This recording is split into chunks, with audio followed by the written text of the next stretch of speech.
What's something you'd find in a lower class home that rich people won't understand? There was a scene from Family Guy where Carter Schmidt, Lois' rich dad, visits their house. When he walks in, he says, "Oh, I forgot you were poor, and so your front door opens directly into your living room." I felt that. As a kid, grabbing our clothes in the morning and dressing in front of the wood stove because it was the only warm spot in the house. In the summer, fans everywhere and all the windows open. Diluted dishwashing soap that doubles as hand washing soap. When it's really hot in the south, it can be hard to sleep. I keep a Mr. Water bottle by the bed and mist the sheet before I go to sleep and periodically cool off through the night. When my GF came with me to visit my parents with me last summer, she was confused. My bedroom is a living room of our trailer. I tied a rope from one wall to another and draped a blanket over it, so I have somewhat of a wall. The drawer where you put the bills you have to pay but don't need to pay immediately to live. The drawer is only emptied after it won't close anymore because 16 duplicates have been received and said bill is no closer to getting paid. Sometimes you can have sleep for dinner. Back when I was a kid, the needle nose pliers we changed the channel on the TV with, one kid would change the channel while the other, usually me, went outside whatever the weather to turn the antenna until the channel came in. Then my dad would decide to go back to the other show and we'd repeat the process. Black mold on the bathroom ceiling and crusty faucets. Those cheap plastic shutter blinds that's always missing 2 to 4 panels. The plastic containers from lunch meat or sour cream being used as Tupperware. Free calendars from the Asian supermarket. Those notepads with the local real estate agent on them. Folded towels being used as a kitchen/bathroom mat. Edit. Guys, I can't believe we forgot another staple in everyone's homes. A rentiers. And daddy long leg spiders. Laundry in the bathtub because you can't afford to take it to the laundromat and you don't have a washer/dryer because they're too expensive and your tiny apartment has no hookups for them anyway. Free furniture. Mismatched. Chipped/broken. Found on roadside. Marked free. Apostrophe. Not enough chairs to seat the whole family for a meal. The folding chairs being in constant use.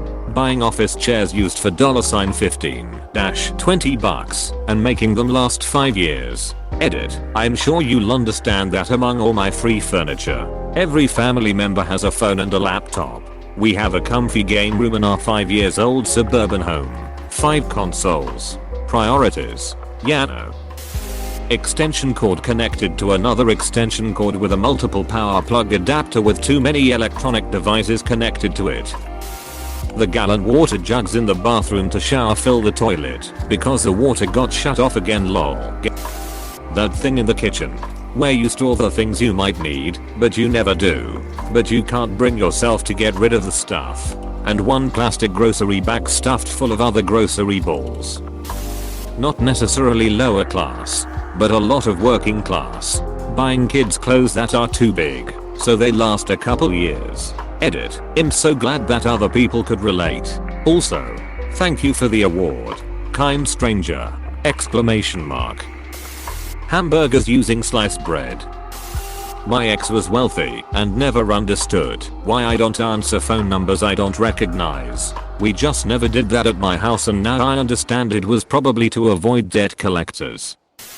A junk drawer, which is full of things that are almost garbage, but could still be useful maybe one day. Almost used up pens. Almost dead batteries.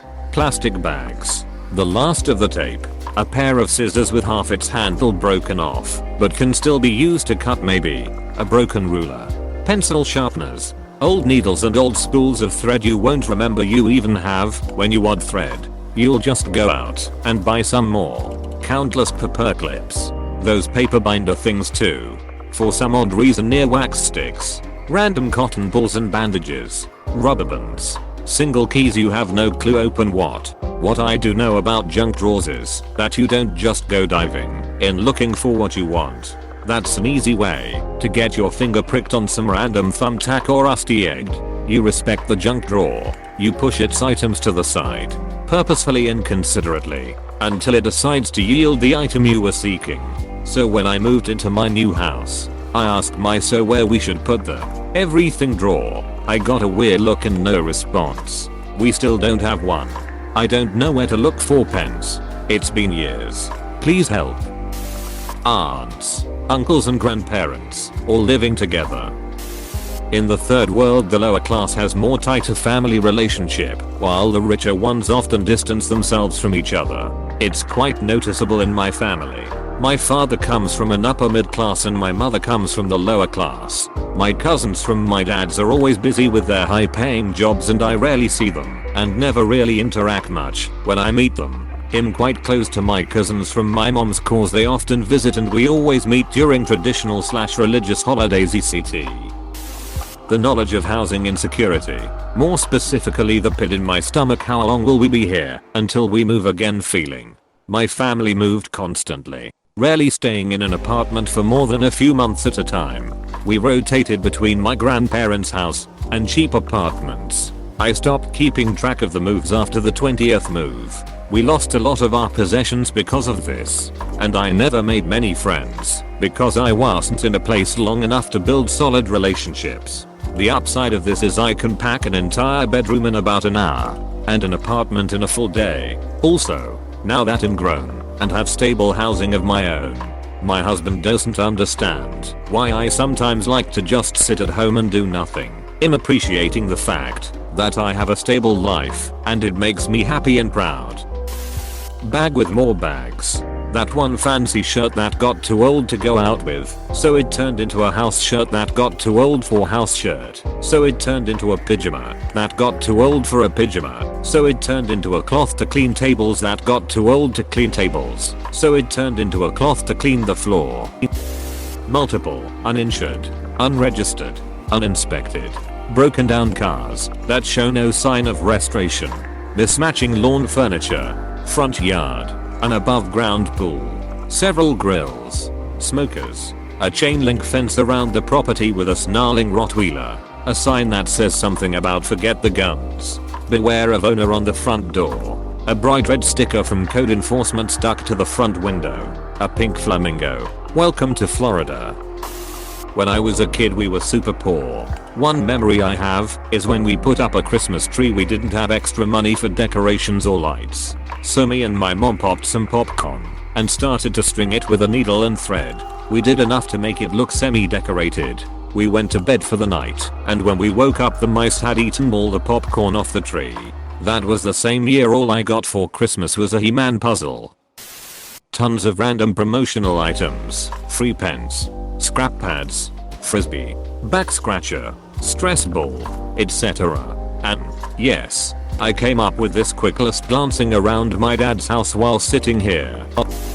Growing up Mexican, and I think a lot of Latinists / Hispanics can relate to these. Reusing plastic containers that contained ham, butter, cream cheese, whipped cream, etc. as salsa containers. Using plastic bags from stores as trash bags for the bathroom. Reusing pasta sauce bottles also for salsa and pickled stuff. We also save plastic Tupperware from restaurants / fast food joints and sauce packets as well. Homemade furniture. We had the occasional interloper house guest who would be shocked that we had anything that wasn't associated with dirtbags living on the wrong side of the tracks. Like a used piano, or classical music on the radio, or books. Okay, so those were all my mother's doing. Dad not so much, but still. Poverty is not one size fits all. Maybe mementos from babies that were placed for adoption. One aunt had a baby bracelet that she hid from the boy that she gave up in her teens. But then again, I suppose there were rich families back in the day that did the same thing, just not as often. Boiling water on the stove with as many pots as possible to fill up the tub for a bath when your heat and hot water goes out. Running blankets through dryer to warm them when heat turned off. Having so many candles and flashlights for when the lights got shut off. Constantly having cockroaches and other insects VC of house foundation probs etc. Broken windows with pillows shoved inside and taped unable to afford window repair. Reusing plastic silverware, cups, straws / saving lids and any containers. Washing out Ziploc bags and hanging to dry instead of throwing them away. Being totally content with buttered noodles, rice, bread and butter, PBJ for most meals. And finally, being amazed when you get to go to rich or higher income homes. The initial awe and uncontrollable statements spilling out of your mouth. OMG, your house is so nice. They have a good toilet paper. They have an ice maker in the fridge. Being shocked looking in a friend's kitchen growing up. Seeing how filled their fridge and pantry are. Eating as much as I want without getting yelled at for still being hungry. Going to sleepovers just to eat and watch cable. Have a hot shower. You'll stay humble. Please click subscribe if you enjoyed this video.